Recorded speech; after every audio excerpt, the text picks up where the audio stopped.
Hi guys, good afternoon. Welcome back to my channel.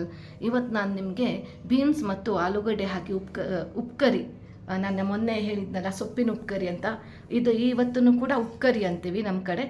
So upkari ಅಂದರೆ ಏನಂದರೆ, ಇದಕ್ಕೆ ನಾವು ಚಿಲ್ಲಿ ಪೌಡ್ರ್ ಹಾಕಲ್ಲ, ಹಸಿಮೆಣಸಿನ್ಕಾಯಿ ಹಾಕ್ತೀವಿ. ಅಂದರೆ ಈ ಖಾರದಲ್ಲಿ ಹಸಿಮೆಣಸಿನ್ಕಾಯಿ ಹಾಕ್ತೀವಿ, ಪಲ್ಯ ಅಂದರೆ ಚಿಲ್ಲಿ ಪೌಡ್ರ್ ಹಾಕ್ತೀವಿ.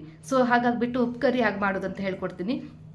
ಮತ್ತು ನಾವು ಈ ಪಲ್ಯದಲ್ಲಿ ಕಾಯಿ ಹಾಕಲ್ಲ, ಕಾಯಿ ತುರಿ ಹಾಕಲ್ಲ, ಈ ಉಪ್ಕರಿಯಲ್ಲಿ ಕಾಯಿ ತುರಿ ಹಾಕ್ತೀವಿ. ಸೊ ಹಾಗಾಗಿಬಿಟ್ಟು ಇವತ್ತು ನಿಮಗೆ ಬೀನ್ಸ್ ಮತ್ತು ಆಲೂಗಡ್ಡೆ ಉಪ್ಕರಿ ಹಾಗೆ ಮಾಡೋದು ಅಂತ ಹೇಳ್ಕೊಡ್ತೀನಿ ಫ್ರೆಂಡ್ಸ್.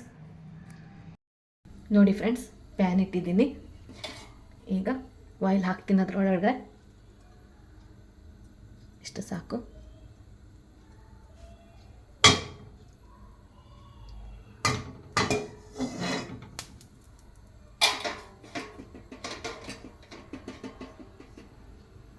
ಆಯಿಲ್ ಬಿಸಿ ಆಗ್ತಾ ಇದೆ, ಸಾಸಿವೆ ಹಾಕ್ತೀನಿ ಫ್ರೆಂಡ್ಸ್. ಇಷ್ಟು ಸಾಸಿವೆ ಸಾಕು. ನೋಡಿ ಫ್ರೆಂಡ್ಸ್, ಈಗ ಹಿಂಗೆ ಹಾಕ್ತೀನಿ.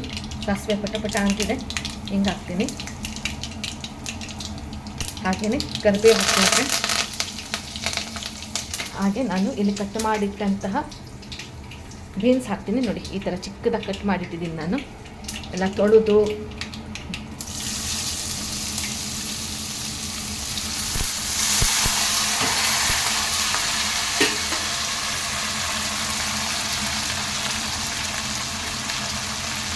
ಹೀಗೆ ಹಿಂದೆ ಮುಂದೆ ತಿರುಗಿಸ್ತೀನಿ.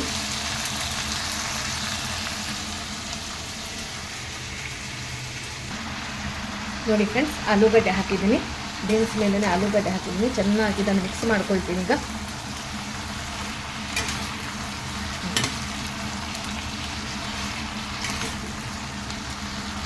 ತುಂಬ ಚೆನ್ನಾಗಾಗತ್ತೆ ಫ್ರೆಂಡ್ಸ್. ಹಾಗೆಯೇ ರುಚಿಗೆ ತಕ್ಕಷ್ಟು ಉಪ್ಪು,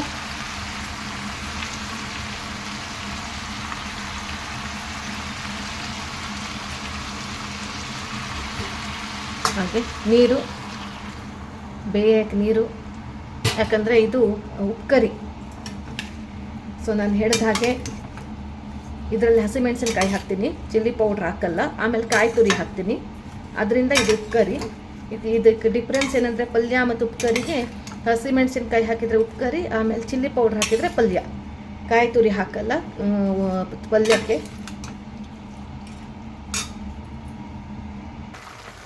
ನೋಡಿ ಫ್ರೆಂಡ್ಸ್, ಒಂದು 5 ಹಸಿಮೆಣಸಿನ್ಕಾಯಿ ಹಾಕಿದ್ದೀನಿ, ಯಾಕಂದರೆ ಇದು ಸಪ್ಪೆ ಆಗುತ್ತೆ. ಸೊ ಹಾಕಾಕ್ಬಿಟ್ಟು ಒಂದು ಕೈ ಉಪ್ಪು ಜಾಸ್ತಿ ಇರಲಿ. ಹಸಿಮೆಣಸಿನ್ಕಾಯಿ ಒಂದು 5-6 ಹಾಕಿ, ಕ್ವಾಂಟಿಟಿ ನೋಡಿಬಿಟ್ಟು ಹಾಕಿ. ಕ್ವಾಂಟಿಟಿ ಜಾಸ್ತಿ ಇದ್ದರೆ 5-6 ಹಾಕಿ, ಇಲ್ಲಾಂದರೆ 4-5 ಹಾಕಿ ಸಾಕು. ನೋಡಿ, ನೀರಲ್ಲಿ ಬೇಯಿಸ್ಬೇಕು ಇದನ್ನು. ಹಾಗೆಯೇ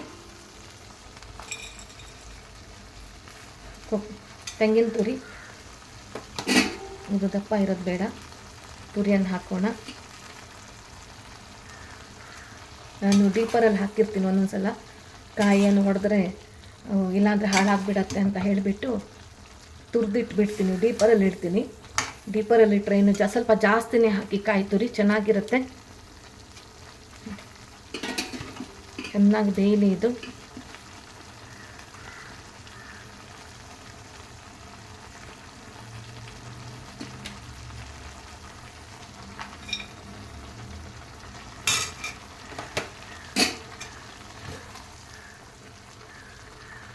ಇದನ್ನು ಮುಚ್ಚಿಡ್ತೀನಿ ನಾನು, ಬೇಯಬೇಕು ಚೆನ್ನಾಗಿ. ನೋಡಿ ಫ್ರೆಂಡ್ಸ್, ಪಲ್ಯ ಬೇಯ್ತಾ ಇದೆ. ಇದು ಎಳೆ ಬೀನ್ಸು, ಹಾಗಾಗಿರೋದ್ರಿಂದ ಬೇಗ ಬೇಯತ್ತೆ ಇದು. ಆಲೂಗಡ್ಡೆ ಬೆಂದ್ಬಿಟ್ಟಿದೆ. ಸೊ ನಮ್ಮ ಉಪ್ಕರಿ ರೆಡಿ. ಬೀನ್ಸ್ ಆ್ಯಂಡ್ ಆಲೂಗಡ್ಡೆ ಉಪ್ಕರಿ ರೆಡಿ. ನೋಡಿ, ಕಾಯಿ ತುರಿ ನೋಡಿ ಎಷ್ಟು ಕಾಣಿಸ್ತಾ ಇದೆ, ಕಾಯಿ ಎಷ್ಟು ಕಾಣಿಸ್ತಾ ಇದೆ. ಇದಕ್ಕೆ ಕಾಯಿ, ಹಿಂಗು ಅವೆಲ್ಲ, ಅದನ್ನೆಲ್ಲ ಸ್ವಲ್ಪ ಒಂದೊಂದು ಕೈ ಜಾಸ್ತಿ ಹಾಕಬೇಕು, ಆವಾಗಲೇ ರುಚಿ ಆಗೋದಿದು.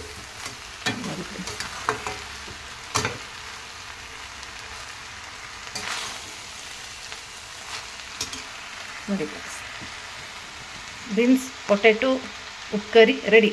Thanks for watching. Like, share, subscribe.